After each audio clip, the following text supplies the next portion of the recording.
Grupp ta' psikjatri maħturin mill-qorti waslu għal konklużjoni li Nowilat Soppardi mhix li bil-qtil ta' Eric Borg fl-ewwel ta' Jannar li għadda fit-triq il-Fidloqqom fir-Rabat mhuwiex fi stat mentali tajjeb biex jgħaddi ġuri. Dan kawża ta' intellett baxx u mort mentali serju.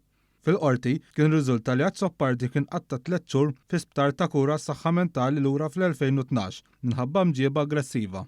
Il-psikjatri konkludew li għad Soppardi kellu perjodi ta' diżoluzzjoni b'impatt qawwi fuq ħajtu u li ma tirriżultax minn xi użu ta' drogi. Għaldaqstant irrakkomandaw li l-akkużat ma jinstabx fi stat mentali tajjeb biex jgħaddi ġuri.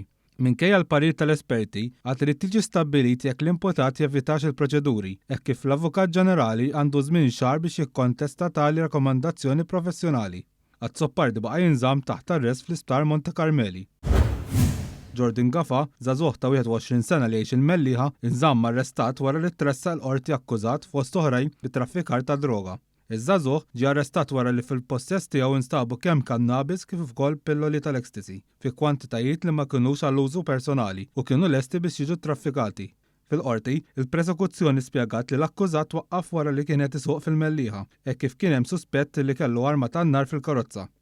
Waqt li ma nstabet l-ebda arma, il-pulizija sabet 100 gramma kannabis. Fl-investigazzjoni tagħha, il-pulizija wettqet aktar tfittxijiet fir-residenza tal-akkużat fi allegatament instabu 200 gramma ta' kannabis u anke miżjien. Ingħad li fl-appartament fejn jgħix instabet il-kannabis kullimkien waqt li numru ta' ecstasy kienu qed jinżammu fil-friġġ.